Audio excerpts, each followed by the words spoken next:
Hi there, early birds. I can see people starting to stream in. So yeah, while we're waiting for everyone else to join, we'll give people a minute or so to join. Thank you, Arjun, for setting it off, but everyone, please feel free to introduce yourselves in the chat. Let us know where you're tuning in from. Are you an e-resident? Do you have a company in Estonia yet, or are you thinking about it? And what sort of company are you thinking about setting up?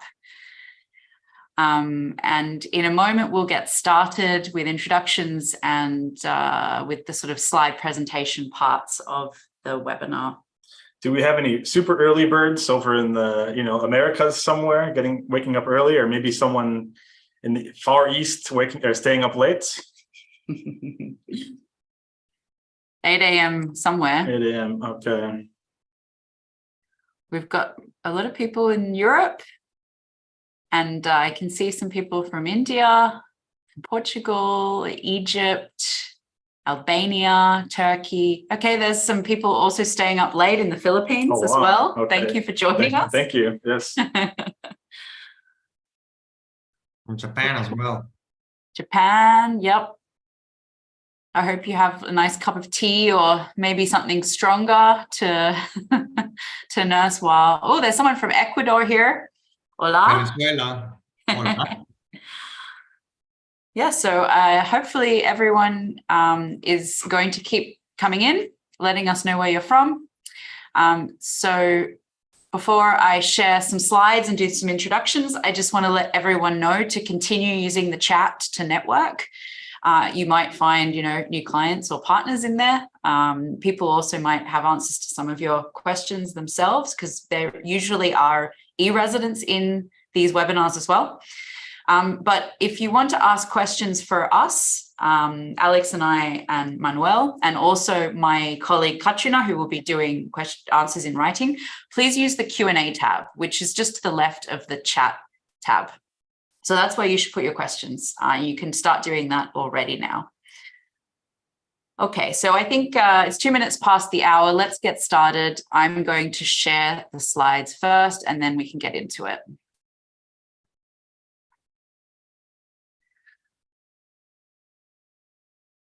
Okay, so welcome. You are at the live Q&A with 2 members of the e-residency team and a special guest who I'll introduce in a moment. We're celebrating over 100,000 e-residents this year, so we are dreaming big with a big community already. So I'm Hannah Brown. I'm head of content at e-residency. My name's Alex. I'm the marketing team lead here at e-residency. And we have a special guest, Manuel. Maybe you can introduce yourself, and then I can change the slides over as well. Yep. Hi, hello, thank you. Thank you all for attending the webinar. I'm Manuel. I'm the founder and CEO of Grouhub, an e-residency services provider, part of the marketplace. At Grouhub, we focus on bringing the power of growth to every digital entrepreneur, meaning e-residents. And we are an e-residency founded company that works for e-residents.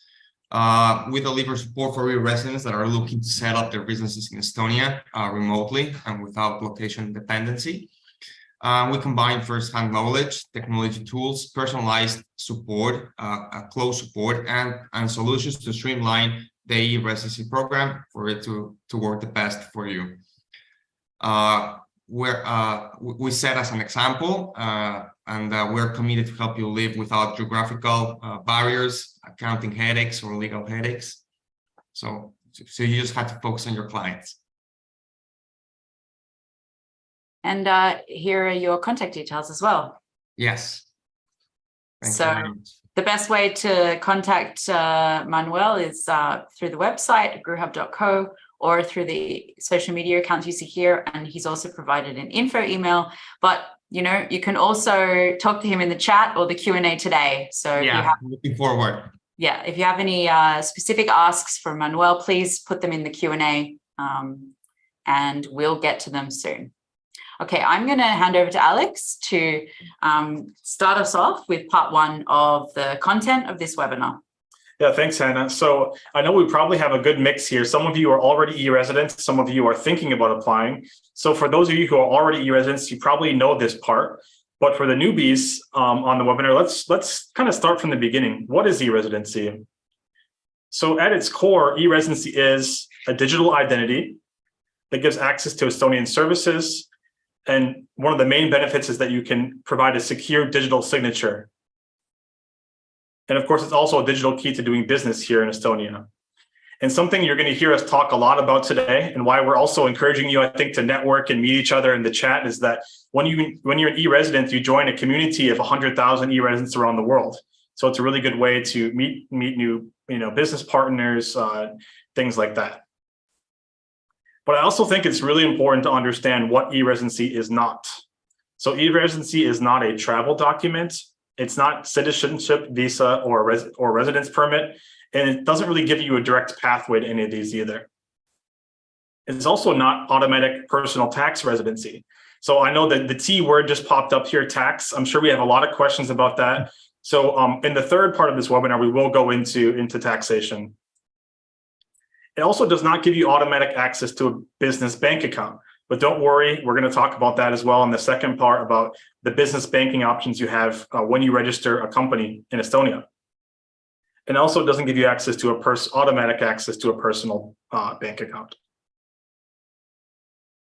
So who can apply? Sometimes we get questions, do I apply as an individual or does my company apply? So e-residency is granted to an individual. You have to have substantial interest in using e-services or starting a company in Estonia. So the vast majority of e-residents apply for the purpose of establishing a company in Estonia online. So it's not open for Estonian citizens or residents, probably not anyone on this call, but just in case, we have it here. And just for your information right now, we also have current restrictions on new applications from Russian and Belarusian citizens. And the photos of the people on the slides here are actual e-residents too, so you can check them out. So why should you become an e-resident? First of all, as I mentioned, it's the ability to register an EU-based company 100% online from anywhere in the world. You can run this business remotely with 24/7 secure access to Estonian e-services, such as the business registry, tax filing, things like that.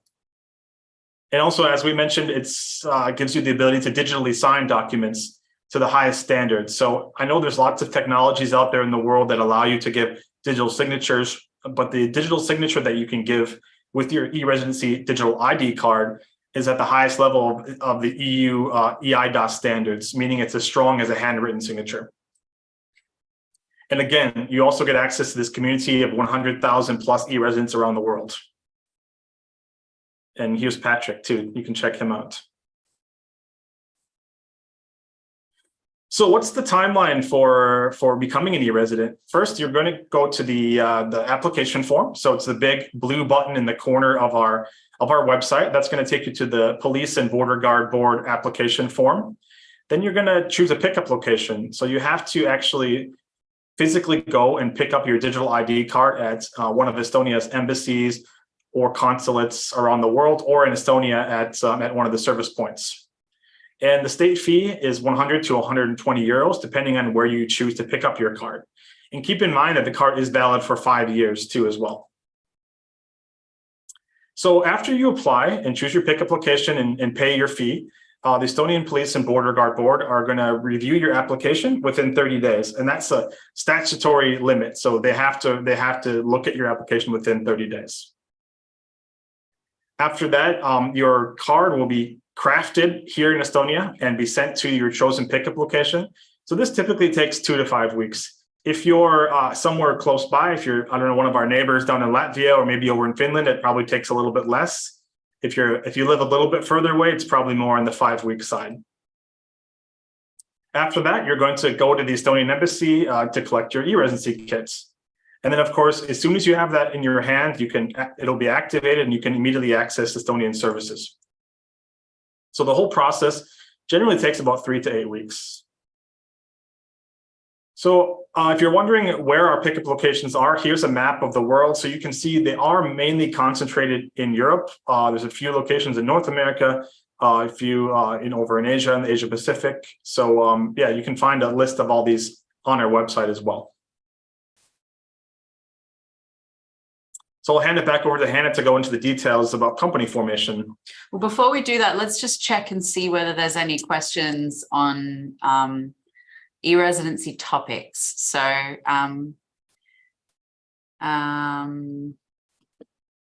See. I'm not, so Pedro is asking about renewal. So after 5 years, you don't get automatic renewal. You will need to apply for a renewal of your card again. And we are actually currently going through the process of making this much more streamlined and easier for renewal applicants. And so hopefully by next year that should be in place. But up until then, it's basically the same application form as when you start. And you pay the 100 or 120 again. But really, when you think about the fact that the card is valid for 5 years, it's not such a huge expense. There's a question here about pickup locations if someone's from Brazil.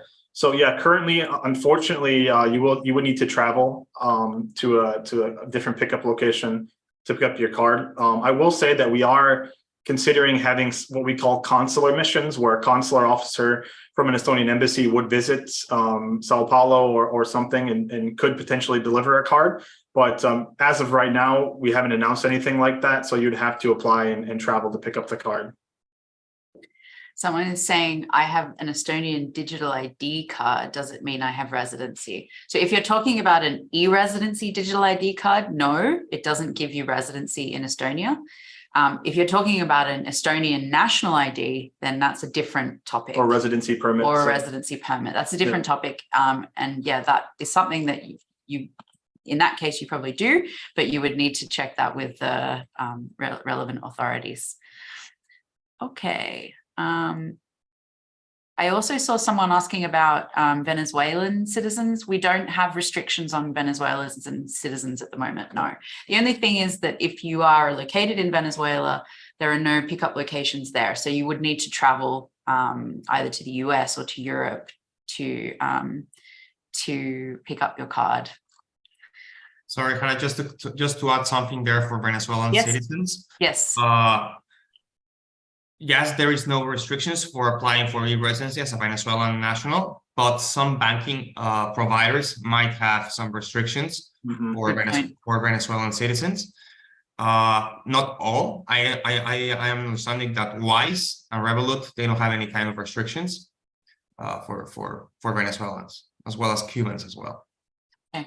There's a really good question here. Someone's asking if there's a deadline to register a company after you pick up your e-residency ID card. So we are going to cover company formation, but no, there is no deadline. You can apply, get your card valid for 5 years before you need to renew again. So you can, anytime in those 5 years, you can, set up your company.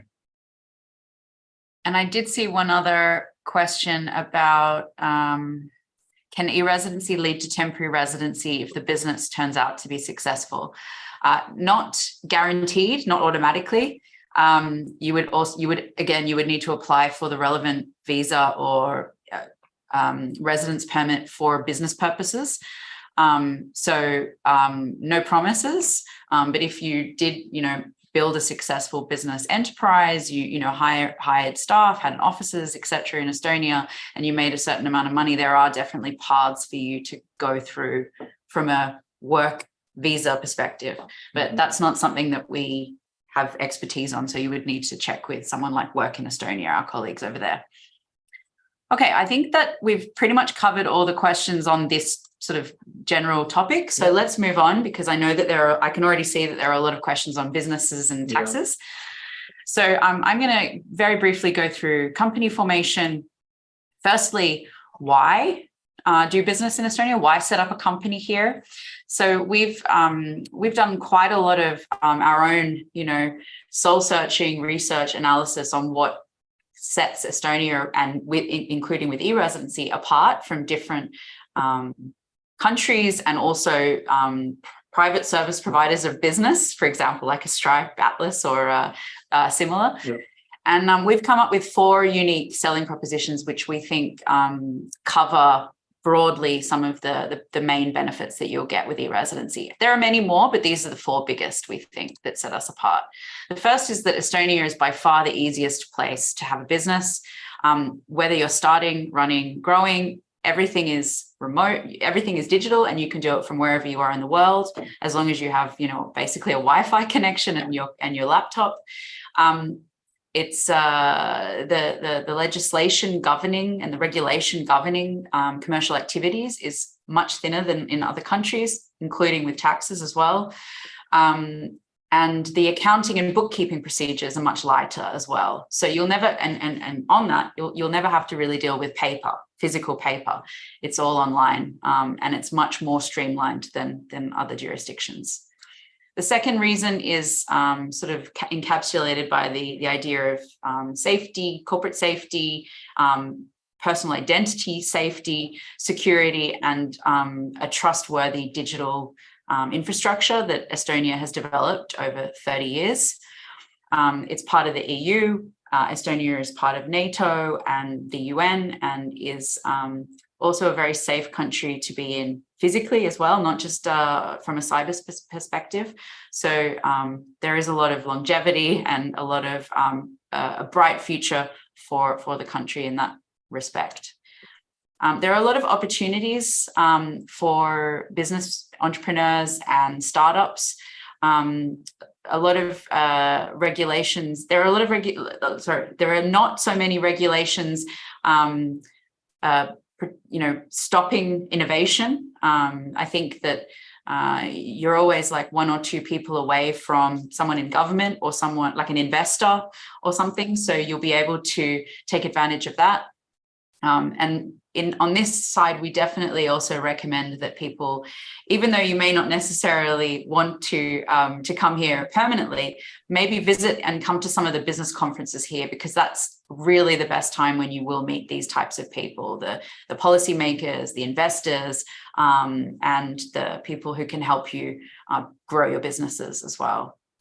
And finally, once again, you're going to get bored of us saying it, but community is such a huge bonus for e-residents. There are not many communities of entrepreneurs in countries, let alone diaspora, like e-residents are themselves.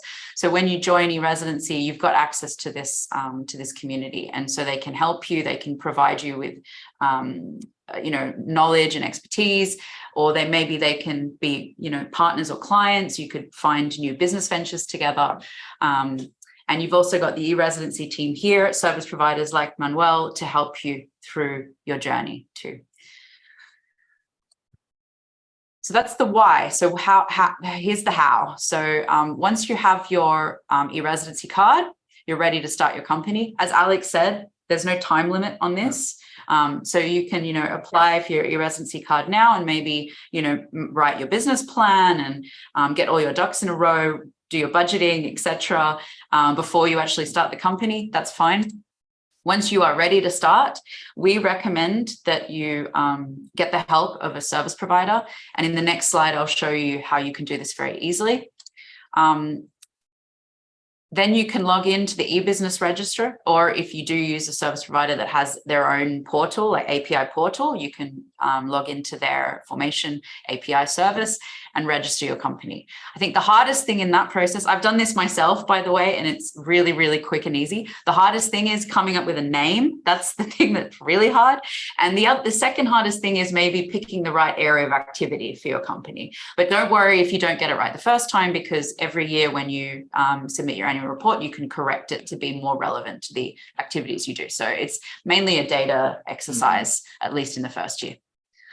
Okay, so the next point maybe isn't necessarily relevant for everyone, but if you are operating in certain fields of activity, you might need a license. So these could be, for example, financial services, including providing like a crypto wallet, insurance services, tourism, construction, certain types of education services. These types of things, you may need a license or at least an economic notice of activity. And this is something where we have a lot of information on our own knowledge base, and also we can provide links further to the SD.ee portal where they talk a lot about which licenses you need. But for the vast majority of you who are probably providing services that don't need a license, this is probably not something you need to worry about. Finally, apply for a business banking account. And as Alex mentioned, we will go through this in great detail. So that's basically the process. I mentioned that we recommend. Sorry, Yeah, Hannah, I add something there about yes, the absolutely. registration. Yeah. I noticed that there's a couple of questions about company registration and if you can do it by yourself. Yes, you can do it by yourself until a certain point. When you're a new resident, you definitely don't have a management address in Estonia. So you will need a service provider to help you with a contact person and a legal address in Estonia. Yes. So while you or we are registering your company, we'll report the management address that will be reported at your country of residence, and the legal office, the legal address of your company will be our office in Estonia. Therefore, you need to appoint a contact person, which is a company, a listed company from the marketplace, to be contacted in your behalf and represent your company to the Estonian authorities or any other procedurals or notifications your company might receive. Thank you. You've perfectly segued into my next slide. Oh, sorry. So as Manuel mentioned, e-Residency has built the marketplace on our website. This is a business directory of service providers who are here to help e-residents, and they have a lot of e-resident clients, so they understand, the trials and tribulations, the opportunities, everything. At the moment, there's actually 129 business service providers on the marketplace, ranging through different services. And we normally say you might want to use a service provider for many different things, like maybe a package of services that include accounting and tax consulting and these kinds of things. But it's important for us to note that the only real mandatory service you will need is this contact person that Manuel said. So for companies with a foreign management board address, which most of you would have, you can contract a certain types of professionals or licensed representatives. They need to have this specific license, and they need or be a certain type of professional to act as a contact person. So they will act as your company's address, mailbox, and messenger service in Estonia. And it's really important to note here, because in some countries it sort of might have a different connotation. In Estonia, a contact person is purely a messenger and mailbox. They're not like a local director. They're not a shadow director or a non-executive, any of these kinds of things. They don't have liability or responsibility for your company's management. They're purely there as a sort of a contact for the authorities in Estonia. And then on the marketplace, you'll also find service providers providing company formation help, accounting, legal advice, tax consulting, marketing, PR, recruitment, co-working, all sorts of things. So I definitely recommend going onto the marketplace. And I've also done this video, which is on our YouTube channel, where I give you a tour of the marketplace and demo how you can use it, because there are a lot of really cool features on there, like filters, like comparison tool, ratings and review. And we have like specific portals of business banking service providers, tax consultants for different countries. So I go into all that in that video. So I recommend watching it before you go in there. Okay, so let's talk about costs, because I know this question always comes up. I think actually I already saw it before. I'm going to give you like the basic kind of starting costs for having an Estonian company as an e-resident. So once you've paid your e-residency application fee and your state fee to start your company, you're already looking at that. So that's like the really base rate, 385 euros. A local contact person, you'll find this is sort of the lower end. You can also find them higher, but then maybe there'll be other services that will be provided in addition to the local contact person service. Accounting, you can find from as low as 50 euros per month to help you with the bookkeeping, the annual reports, invoicing, these kinds of things. But always remember to think about when you're making a business budget, other things like, do you need to travel to a pickup point and will there be associated costs to pick up your e-residency card? What other services do you need and what will they cost? Are there going to be any fees of having a bank account or, making transactions?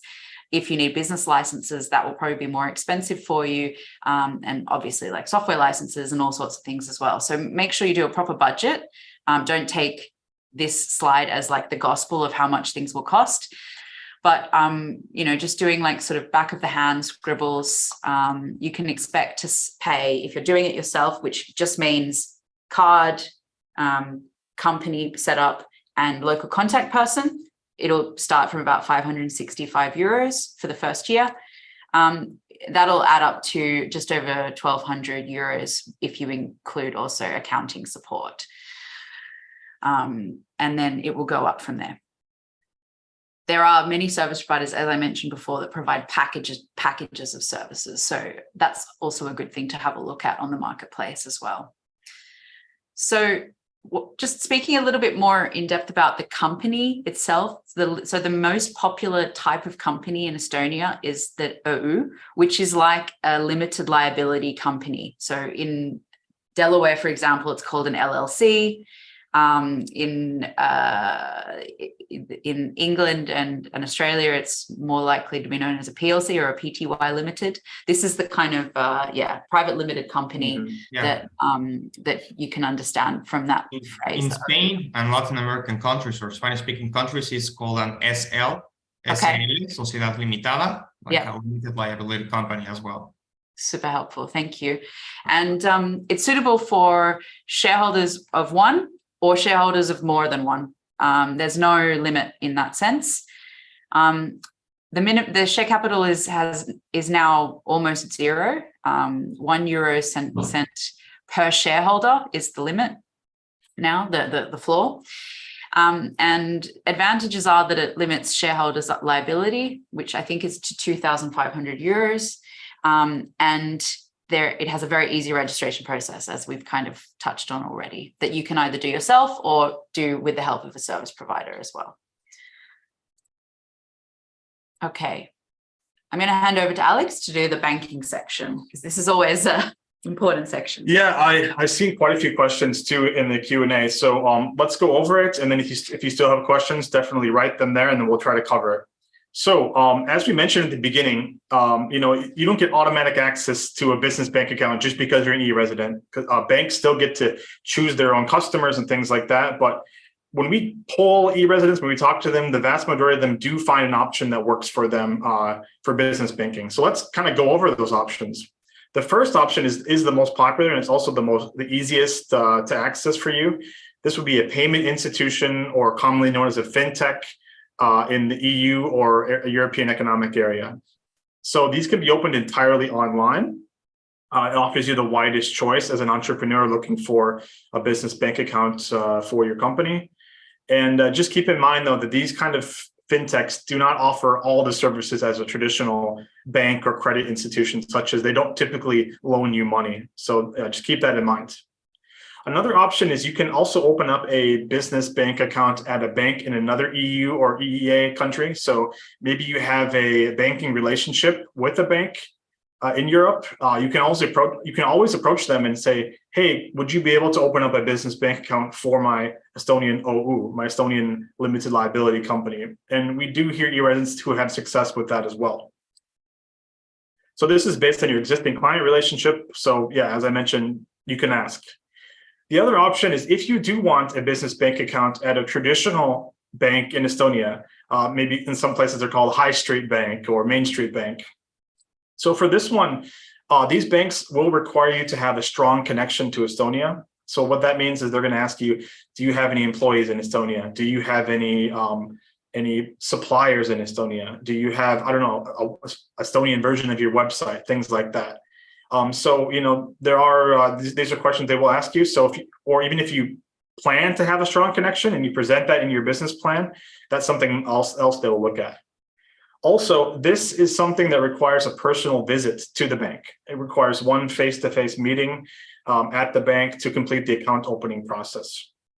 So just to summarize, the first option is the most popular one that most e-residents choose, and at least they choose it to get started with. So you can always get started with a fintech account. These are things like Wise, formerly TransferWise, or we have a bunch on the next slide. So let's go to that. You have to press. Okay, all right. So here's a handy dandy business bank comparison chart. So all these companies are listed in the marketplace that we mentioned. So I'll just highlight the first two in the gray box here. These are these traditional banks in Estonia. So you can see they offer the EE-IBAN. So if you know what that is, it's the bank account number that's from Estonia, basically. And you can see they also offer business loans. So these are the two banks that we know that work the most often with e-residents. So they're familiar with your types of businesses and things like that. So definitely check those out if you do want a traditional business bank account. And the rest of these are fintech companies. So some of them offer you an EE-IBAN, which some of you probably know this if you're connecting your business bank account to a payment platform or something like that. You might face an issue which is called IBAN discrimination. So sometimes you will need to have a provider that gives you this EE-IBAN, so AirWallex or WeTrust. But many people use Paysera, ConnectPay, Uni, all of these. And then, of course, we have payment gateways too. So in our marketplace. So if you are an e-commerce business or you need to collect payments, reoccurring payments or one-time payments, all the companies listed here work with Estonian companies. And that's something interesting too, I think, that maybe we haven't mentioned is that when you register a company in Estonia as an e-resident, it's not like a special e-residency company. It's an Estonian company. So these companies that serve Estonian companies will also serve your company. So hopefully that answered a lot of the questions. Do we have a pause now or go into this? I just wanted to, while we're still on the kind of country comparison topic and formation topic, I've recently put a lot of multi-country comparison research on our blog. And this is an attempt to summarize it, but obviously it's still a lot of content. But I just wanted to point out a few things just to back up some of the claims we've been making that Estonia is a good business environment. So especially when you're an e-resident. So here is a comparison between Estonia and some of the sort of major business ecosystems in the world and some of our competitors as well. It's very quick to register a business. We've been told that 2 hours is about the average time that it takes from when someone starts the application to register a business to when it's actually officially registered on the commercial registry and the certificate is stamped, essentially, which is pretty quick. The UK, I think, is probably the closest. I've been told by many people that this is what they put on their website, 24 hours, but I've been told by people that it can actually be pretty quick as well. And then the rest are a bit longer because they require extra steps, which are in this highlighted block here. So the UK and Estonia are the only jurisdictions where you don't need a special authorized agent as a foreigner to start a company in that jurisdiction, or a resident director, for example. So in the US, in Delaware, you need an agent. In Portugal, you need an agent, or you need like a special visa. In Singapore, you need a local director or visa. And in Ireland, you need a director who's a resident of the European Economic Area to start a company as a foreigner in those countries. So Estonia and the UK, as I said, the only ones that don't have that requirement. You still obviously need this local contact person in Estonia, and in the UK, you need a registered address, but generally much easier as a foreigner to set up a company there. Here's a little comparison. The only two jurisdictions to have a digital ID card are Estonia and Singapore. Singapore has something called the Sing Pass, but again, because of the limitations I mentioned before, they don't give this out to anyone, whereas an Estonian e-residency card can generally be applied for by individuals from most countries. And the final thing that I wanted to compare is just another example of the ease of doing business in Estonia, and this is this is sort of the average hours it takes to file tax returns in Estonia.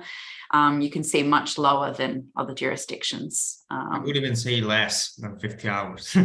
Yeah, I think this is like supposed to be like 1 hour a week or something, or 45 minutes a week. But I think generally speaking, people probably spend even less time than that. This is probably trying to average it out for companies that might have a lot of bookkeeping requirements. I think this April, I took me maybe 30 minutes, 20 minutes to file my income tax.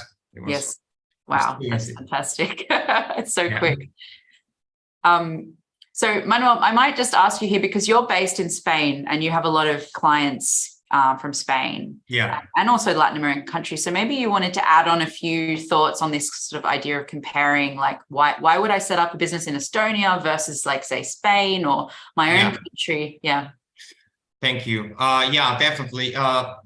There's a huge difference between setting up a company in Estonia versus Spain. For example, the most popular one in Spain is the SL, the limited liability company in Spain. For that, you'll need to go to a notary, a lawyer's office. The share capital is always way higher and needs to be paid off upfront or at the moment of incorporation. Plus all the intermediation costs involved might be somewhere between 2,000 to 4,000 or 5,000 euros. There's an alternative for freelancers that is called autonomo, which is like a formalized activities for freelancers or natural persons. And there is a monthly fee, which the first year it's between 80 to 90 euros. After the first year, it can go up to 400 or 500 euros every month. So that being an autonomo versus having your own company in Estonia, even considering just the first year, you're looking into saving 20 or 30% of incorporation costs or legal costs. Plus the taxation frame and the fiscal frame in Estonia. It's very important to clarify that it is not a tax paradise. Estonia is a bureaucratic paradise. I have found it in it heaven to do business with more than 100,000 Manda-like people, and in one of the easiest places to do business, that gives you the freedom and the opportunity to start your own company in literally a couple of hours, without needing to invest a lot since the beginning. There are many other countries that perhaps their infrastructure or institutions represents a lot of bureaucracy, paperwork. Perhaps the cost might be the same sometimes, but the time and the headache that you save, the stress, will be definitely worth it. I just wanted to also touch on what you said for freelancers. We do actually have quite a lot of people who call themselves freelancers, but they have a company in Estonia. They're an e-resident with a company in Estonia, and it's almost easier to operate through the company because you invoice clients with the company, with your company, with your OU and your Estonian address, and that actually sometimes can give clients more peace of mind because they see that there is a business attached to your name rather than you being a sole trader with simply a tax number. I know one e-resident, for example, who wasn't getting money, couldn't get a certain client because she didn't have a business. So she quickly set up a company with e-Residency, and then she got that business, she got that client.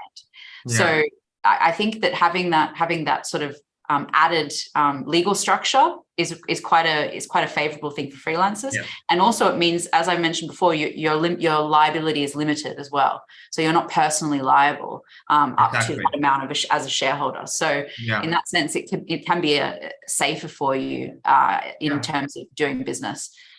So also maybe I'm sorry, just comparing to probably most jurisdictions different to Estonia. When you set up a company, you do it under one activity code or very specific business descriptions. When you set up a company in Estonia, yes, there is a business activity or economic activity code to be registered, but that one doesn't limit you nor excludes you to perform or engage into different activities, always that they are not licensed or regulated. But I mean, you can establish an e-commerce company and probably at the same time, or if the e-commerce business model didn't work, you can simply smoothly shift to I don't know, digital marketing or consulting, imports, exports. Yeah, that's a really good point. Thanks, Manuel. It's a very dynamic company. Yeah, it's fluid and it's flexible. It's very fluid. Exactly. So let's have a look at some of the questions before we get on to taxes, because I can see a few that I can answer very quickly first. And then, Manuel, if there are any questions that you can see that you'd like to answer, please feel free. But there's one, a very basic question, which I can definitely answer. Will we be getting a link to this webinar recording? Yes, we are actually live streaming simultaneously on YouTube. So there will be a recording of this webinar on YouTube available probably from tomorrow. And you will get an email from Zoom, the e-Residency Zoom account, with a link to that recording, a link to our website, and also a way to contact Manuel as well. So don't worry about that. And on the website on our website, you can also download these slides as well. So there's that one. There's a really good one here too, not relevant to the last section here, but relevant to the community topic we've been talking about. Someone's asking about, when's a good time to come to Estonia to meet the community. So again, you don't have to come to Estonia, but if you do want to, usually in the beginning of the year in May, there's an event called Latitude 59. We always have, I think last year we had over 100 e-residents here visiting. It's kind of like the homecoming, the family reunion. So if you do want to come to Estonia, that would be a good time. So there's a question here from Victor about, are there any restrictions on hiring Estonians and foreigners? For example, must a certain percentage of my staff be Estonian citizens and or foreign citizens? So there are no rules about you don't actually even need to register employees. Like if you're a solopreneur and you're doing all the work for your company, you're doing that work from the country where you're in. So maybe you might want to register as an employee there so that you can do your social security things in your own country. But there's no restrictions in Estonia. But Manuel, did you want to add something to this question as well? Well, following that you don't need to employ anyone nor yourself from your company. There is no restrictions about who you can employ. You just need to make sure that you are complying with both local laws, Estonian one for your Estonian business side, and for the employee side, wherever that person will be working from as a resident. So if that person is, say in Venezuela, then the social security taxes and personal income taxes must be paid under the Venezuelan law. Thank you. Moises is asking, how long does it take to send my application and be ready to operate my business, including bank account? Well, this will very much depend on you and your readiness. As we mentioned, we normally see e-residency applications taking between 3 and 8 weeks. The longer time is normally if you're further away from Estonia, because it takes time for your card to get there. Yeah. And also maybe if you're asked by the police and border guard to answer more questions in relation to your application, that will extend that time period as well. And then in terms of ready to operate your business, well, as soon as you get your digital ID card, you can register, you can start your company. And then with business banking, if you choose the fintech option, normally that will only take a day or two to be able to do. So, I mean, technically you could do the whole thing in like 2-3 months. But obviously it really depends on your readiness. Do you have your plan? Do you have your budget? All these kinds of things. But, minimum, I'll set you a challenge of 2 to 3 months. So thanks for that question.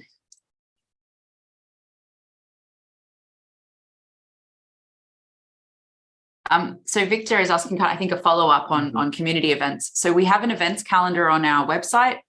And so we do have some events coming up in Spain, for example, and Greece at the moment, and there will be more. And we will also be at Web Summit. So if you're in Portugal, you look out for us there. I'll be there. Alex will be in Portugal.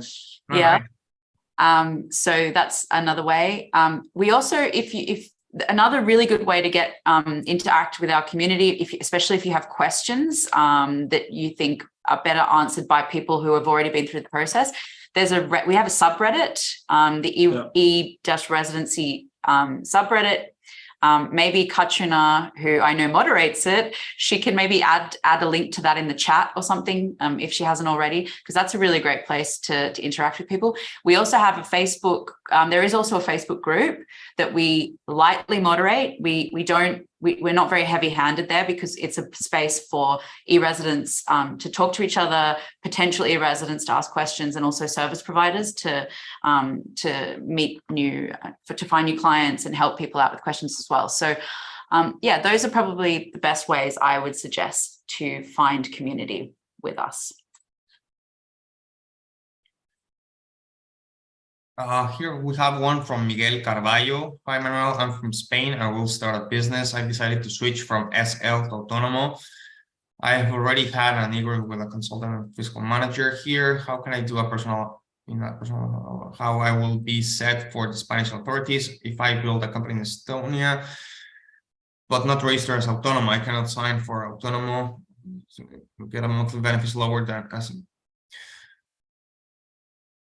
Okay, this was a very specific question, but in a nutshell, if you are considering, Miguel, to step out of the SL and get registered as Autónomo, I actually advise you to do both, have the Autónomo and the Estonian company, because you will always remain being Spain's fiscal resident because you live in Spain. And the tax residency for your Estonian company will be in principle in Estonia. What you can do is provide services from your Autónomo figure to your Estonian company. That's one way. But if you want to get into more details, please send me an email and we can schedule a call. Okay, and I am seeing quite a lot of specific questions. So we'll try and answer as many as we can, but I think because we're getting sort of to 10 to, let's move on to the tax part of the webinar. And we will probably go over the hour a little bit. So we'll keep answering questions as we go. But before we get to taxes, I also just wanted to highlight that we are running a campaign where e-Residency is reimbursing the application fee to Ukrainian citizens. And there are selected service providers on our marketplace who are reimbursing the company registration fee. So it's a small, way for us to help Ukrainians right now. This is running until the end of the year. So definitely, if you are Ukrainian on this call and you're thinking about joining, do it now so that you can get those fees reimbursed. And there's more information about this on our website. Okay, so let's go on to taxes. The first slide I want to cover just very, very generally, what are the taxes to be aware of? When you're setting up a company, it doesn't matter where in the world, whether it's in Estonia, whether it's in Delaware, whether it's in the UK, whether it's in South Africa, especially when you live in another country and you're managing that company from abroad, it's going to be complicated because we're talking now about tax laws from your own country where you live, domestic tax legislation, and in some countries that there's multiple layers. If there are regional taxes, national taxes, for example, Switzerland is a good example with cantons and federal. We're also talking about the taxes in the country where your business is. So in our case, we're talking about taxes in Estonia. If you have multiple employees, if you have offices or lots of clients in another country, it's possible that you might even need to think about the tax regime in that country as well. So doing business across borders is incredibly complex. And that means that you will need to look at the treaties, the tax treaties between these countries, and also regional tax agreements as well. So for example, in the EU, there are some regional tax things that I'll mention today. So with that in mind, here are some guidelines to help you think about your own situation, because every situation will be different, and it will allow you to form the right questions that you should ask a tax consultant or advisor about setting up your business, and whether setting it up in Estonia is a good idea for you, because it might not be from a tax perspective or not. So the first type of taxes to be aware of are the personal taxes. Alex mentioned right at the beginning that e-Residency does not give you a personal tax residency. Your personal tax residency will stay where you are a resident for tax purposes. So where you basically live most of your time. Digital nomads, this one's sometimes a little bit difficult, particularly if you have managed to prove that you're a perpetual traveler. But from speaking to a lot of tax consultants and lawyers about this topic, even if you are a digital nomad, we highly recommend that you keep a tax residency somewhere in the world, because down the road, it might be difficult for you to, for example, get like, say, a house mortgage or a business loan, because the bank will look at this gap in your tax residency, and that might make them a little bit nervous. So just something to think about if you're a digital nomad, because normally we do get some of you in this webinar. The second type of taxes to be aware of are company taxes, corporate taxes, and generally speaking, these will be declared where your company is a tax resident. But you also need to think about whether, if you're living in another country, you're effectively managing your company from that country. The tax board in that country might consider that actually your company should be a tax resident there, or it might consider that you should register a permanent establishment for that company in another country. The third type of taxes, these are sort of labor taxes, payroll, social contributions. In some countries, it's called pensions. In others, it's called superannuation. This is kind of what we're talking about here. And these are the taxes that your company will be liable for your employees. And that includes yourself if you are an employee of your company. And generally speaking, you'll declare these where your employees are located or registered. So that might not necessarily be Estonia if you don't have Estonian employees. If you live in, I don't know, Portugal, and you have employees in Ukraine, there's a strong possibility that you will need to register those employees in Ukraine and make sure that you cover their social benefits there in that country. Just to add something about the payroll taxes, if you are collecting a salary as a manager or so-called the director's fee of your Estonian company, there is a 20% personal income tax to be paid in Estonia, and 33% social security to be paid also in Estonia. The director's fee is different from an employee salary. The employee salary always pays taxes where that employee is based. If it's based in Estonia, then the same tax rates would apply. If it's somewhere else that is not Estonia, then that country of work where the employee is located would apply. But the director fee, it's always in Estonia, because the company is supposed to be managed from Estonia. Yeah, very good point. Thank you. And the final type of taxes to be aware of, value-added taxes, VAT. In some countries, this is called goods and services tax or sales tax. And these are taxes that are applied to goods that are sold by a business to consumers, B2C. And in the EU, so I mentioned that there are some regional agreements that you need to be aware of. In the EU, there are regional rules around VAT as well as national rules. So this does make the idea of VAT a little bit confusing for some people. So unless you are paying VAT into Estonia to consumers, you don't need to worry too much about Estonian VAT. But if you are selling to consumers services or goods to consumers in other European countries, you'll need to be aware of what the rates and the rules are there. and you'll need to declare VAT in those countries. The good news, though, is that the EU are starting to try and streamline VAT regime more and more. So they've introduced in the past couple of years schemes called the one-stop shop and the import one-stop shop, and these are designed to basically enable you to declare all your VAT in one EU country, and then that EU country's tax boards will talk to the other tax boards in different EU countries and sort of set off the amounts to the right places. So that's something that might be helpful, particularly if you are a e-commerce or service selling company to consumers. So we're going to cover in a little bit more detail this company tax topic, because obviously this is something that we get a lot of questions about and people are very confused. Where do I pay my company taxes? So the first thing to note is that Estonian companies are automatically registered as tax residents in Estonia by the Estonian Tax and Customs Board when they're established. So that is the first thing to note. But if your company is also considered a tax resident, or your activities create a permanent establishment in another country, your company may also have tax liabilities there, and you will need to declare these in your tax income form as foreign tax income. And as we've already mentioned twice, and I'm going to say it a third time so you really, really get clear on this, e-residency is not a tax residency. It doesn't give you or your company like an exemption from these dual tax residencies or foreign tax liabilities.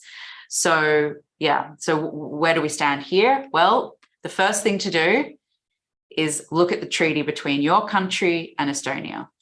Estonia has signed treaties with over 60 countries to avoid double taxation. So even if you do have this dual tax residency or dual tax liability problem, it's very likely that you will get an exemption from paying tax in Estonia for your company. And we'll cover like taxes in Estonia in the next slide. But after you've looked at the tax treaty and gone, oh my God, I don't know what this means because it's written in, generally speaking, in very legal language, highly recommend that you speak to a tax consultant and one that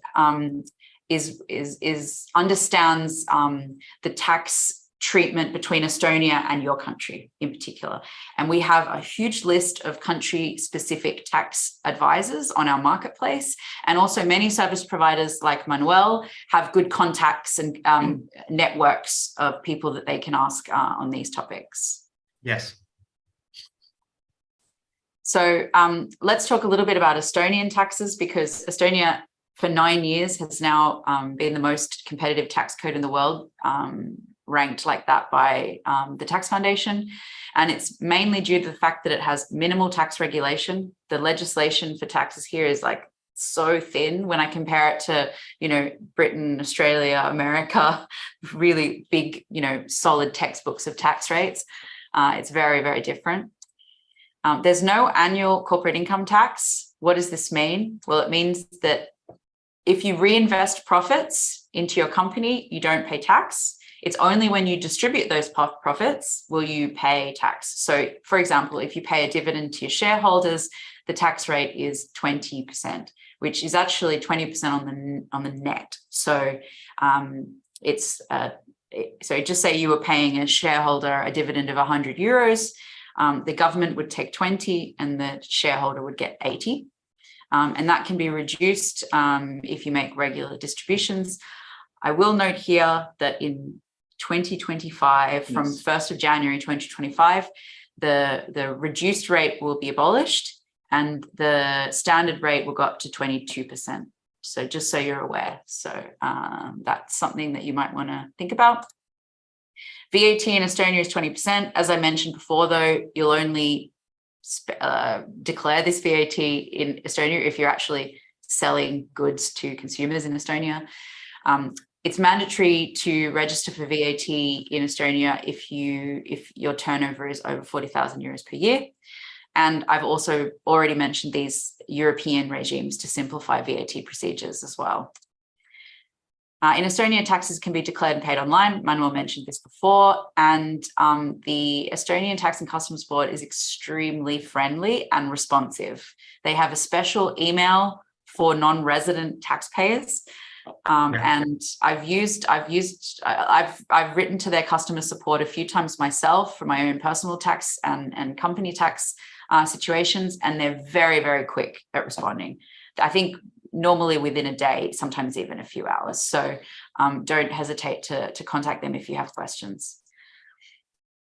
If I just add something on the last about the last slide. Sure. Yeah.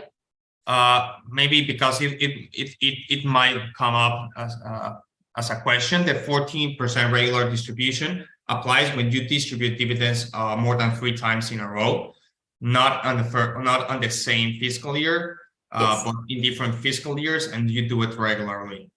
So the first fiscal year would be 20% gross, with some it translates to between 24-25% on a net. Yeah. So we can say that if you have 100 euros as profit reported as profit on your fiscal year and in your annual report declaration, then your company will be paying the next month when you withdraw those dividends between 24-25% on the net as taxes in Estonia, and the shareholders, if it's 1 or 10, as many as there are, will receive the dividends in full to their personal bank accounts where they live. And those taxes and that money received as dividends is the one that will need to be reported and paid as personal income tax wherever you are a tax resident from. About the VAT registration, yes, when your company reaches the 40,000 euros per year in sales threshold, then it's mandatory to get the VAT registration. But you can also do it voluntarily, since the very first moment your company is registered. This I would advise it to those companies that are engaged in B2B business or B2B activities with other European companies. When you have a valid VAT number and your client, being a business as well, has a valid VAT number, then your invoice goes without the 20% VAT, meaning reverse charge mechanism will apply, and it will be considered as an import or an export within European countries, and there is no VAT to be added. If you're selling to, if you're doing B2C operations, then the Estonian VAT will always need to be added if you're VAT liable. Well, it depends where the consumer is. Yeah, it always depends, yes, where the clients are based, the end user or the person that you're invoicing is based. If they're inside Europe, the 20% Estonian tax always applies. If they are outside the European countries, a third country, then there's no VAT to be added. So, okay, so you might be sort of a bit annoyed that I basically told you 2 slides ago that you may not actually pay taxes in Estonia, and then I gave you all the great benefits of paying taxes in Estonia in the next slide. And yeah, I totally get that, and I wish it could be easier. I wish that the tax systems that have developed in business over the many years of globalization would be easier to work with. But this is what we're left with. And to be honest, I could be sitting in another country and selling their business regime and basically saying exactly the same thing about taxes wherever I am. So one thing that you could do if you did really want to take advantage of the business taxes regime in Estonia is to get more substance for your company here. And what does that mean? That means that you're basically renting an office so that you have actual physical, some kind of physical presence here, and maybe hire some employees to sit in that office to do some of the work here in Estonia. You can hold your board meetings and important meetings in Estonia. So that would mean, yes, you might need to travel here a couple of times a year. That's not such a bad thing, though, because you can also, come to some of our great business conferences at the same time, and come to some of our community events and meet some investors and meet some policymakers at the same time. So really, actually, make the most of your time here. Or maybe you can register some assets or intellectual property here in Estonia if you have, if that's part of your business model. Become a digital nomad, become location independent. We kind of briefly touched on this before, but people without a tax residency, or at least without the argument that they're effectively managing their company from one place, are much more likely to have a good argument to pay company taxes in Estonia. Or you can relocate, and there are ways that you can do that that we don't control here at the e-Residency program, but our colleagues over at Work in Estonia and also Startup Estonia have some good options.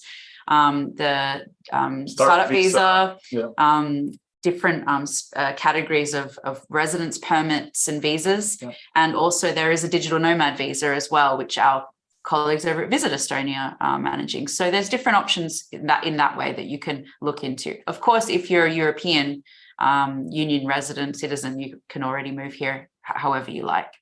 So all of these kinds of things will give you way more argument that your company is a tax resident of Estonia and that your taxes should be paid in Estonia. And you can find out more information about this on this webpage here, Bringing Business to Estonia on the e-Residency. If I also may add, the more interaction you have with other Estonian companies adds up to that substance in Estonia.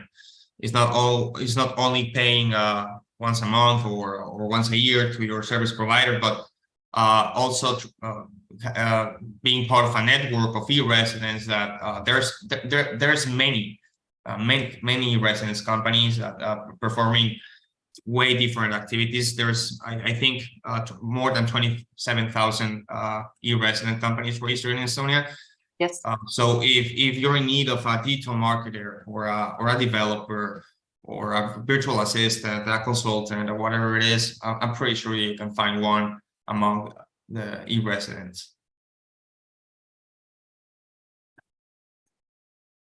So we take some questions. Let's take some questions. Yeah, I think Katrin, our colleague, has been answering a ton of them in the background here. But thanks, Katrin.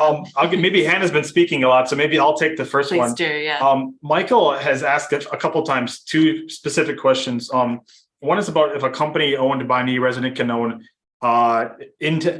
tangible assets, or I guess immovable or tangible assets such as real estate or vehicles. So there's no restrictions on your Estonian company owning these tangible assets. Many e-residents do use Estonian companies to invest in real estate and property in Estonia. That's something you can do. Just keep in mind though, like if you want to, if your company wants to own a car and you're not located physically in Estonia, then you still would have to comply with physical, local registration requirements for that car. You can't just say my car is registered in Estonia, owned by my Estonian company. You still have to comply with those local laws. The second one Michael had a question about was about share capital contribution. It's something we touched on very briefly, but previously Estonia had a minimum share capital contribution of 2,500 euros.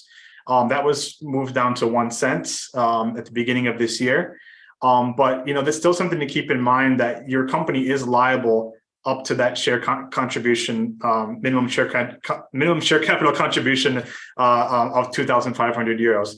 So you still want to think about that. Sorry? Until it's paid. Until it's paid, exactly. Yeah. But Michael was asking about if you can use a non-monetary contribution. And as far as I understand, that is something you can do. You can make a non-monetary share capital contribution as long as it's indicated in your articles of association when you're setting up your company. I don't know, Manuel, if you have any experience with that, or there can be a non-tangible contribution, for example, an intellectual property contribution or assets contribution that would need to be valued, and and then see what those assets or that intellectual property, software, whatever it is, could amount for. To be considered a part of the share capital. Now, when we say that there's a share capital, well, there used to be a share capital to be paid of 2,500 euros.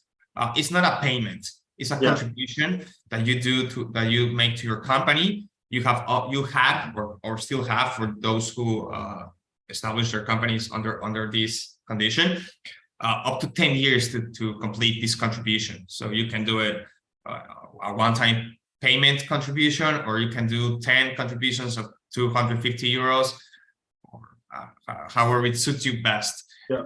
One important thing to take into consideration, though, it's until the share capital is fully contributed, you cannot withdraw dividends from your company. So just going back to the tax topic, someone did mention, have you seen any cases of EU governments claiming taxes over e-resident companies in regards to CFC rules? So I didn't mention CFCs in my presentation, and the main reason I didn't was because they normally only apply to very high profit margins, and companies with like quite high amounts of money, turnover money. So we haven't actually seen any. Well, none have come to our attention. It's possible that maybe they have happened and we haven't found out about it, but I highly doubt that that would be the case. I think the main ones that you should be looking for, rather than the CFCs, yes, note that they are CFC rules, but it is this effective management and permanent establishment ideas. So definitely have a look at the treaty between wherever you live, Juan Pablo, and Estonia to see how those would be treated. And I can see Mudas here is also asking, are business partners owned by the government? I assume what you mean here is you're talking about the marketplace. And maybe there are some people who wonder, like, who are we in our e-residency jumpers, and who is Manuel? And it's probably good for us to just clarify that the e-residency team we're 26 people. We are an independent program within Estonia's economic development agency. Yeah, it's actually called Innovate Estonia. Yeah. So we are essentially a public like authority. We don't like to call ourselves government because we're more like a sort of public-private startup. But we do represent the Estonian government. Manuel, on the other hand, is from an independent business. He's the founder of Grouhub, which is an independent business and provides services to e-residents. The marketplace that I mentioned before, where Grouhub is a member, is a business directory that we vet people to enter. So we don't include anyone who applies. We make sure that they have, good reputation. They have all the requisite licenses, and they have already had e-resident clients, and they have good testimonials about them. So we would only ever allow those, good corporate members onto the marketplace. But they are independent, and they make the decisions about who they take on as clients. And that's for the banks as well, for example. Yeah. So I just really wanted to make that clear, because maybe it wasn't clear from the outset. All right, so I'm seeing we're getting to 1:15. I'm not seeing any more tax questions. I think the tax questions have been mostly answered. And I'm already seeing that people are maybe starting to say thank you and I need to go. So I think maybe let's close. But Manuel, I wanted to actually, I'll just bring this slide up here with a few extra things that you can do after the webinar. After the webinar, a survey will pop up. Please provide feedback. It's only a few questions. It won't take you very much time, maybe only like 1 to 2 minutes, because we do take note of your comments, and we do put them into future webinars for future e-residents. I've already mentioned our subreddit. There is a link to it. Definitely go there if you have more questions. And if you've asked a question you feel you haven't got an answer, you can direct it to our support email, e-resident@gov.ee. And you will probably get a lovely email from our lovely Katrina, who's on the line here. Manuel, over to you. How have you found today? Is there anything you want? I think we had, at some point, I noticed that we were over 150 participants. That's very nice. It's amazing to see the program grow. Definitely something that I believe so much into it. If not, I wouldn't be starting Grouhub. Thank you both, Alex and Hannah, for being here and inviting me. And thank you all for joining us on the webinar. Looking forward to do another one.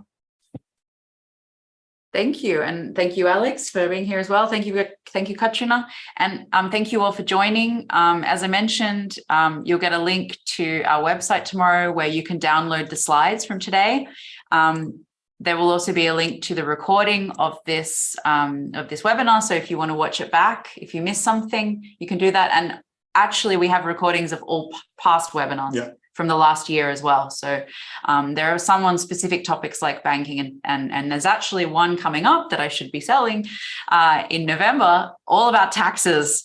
So if you want to know everything about taxes, come back next month because it will be very specifically about international taxes. So thank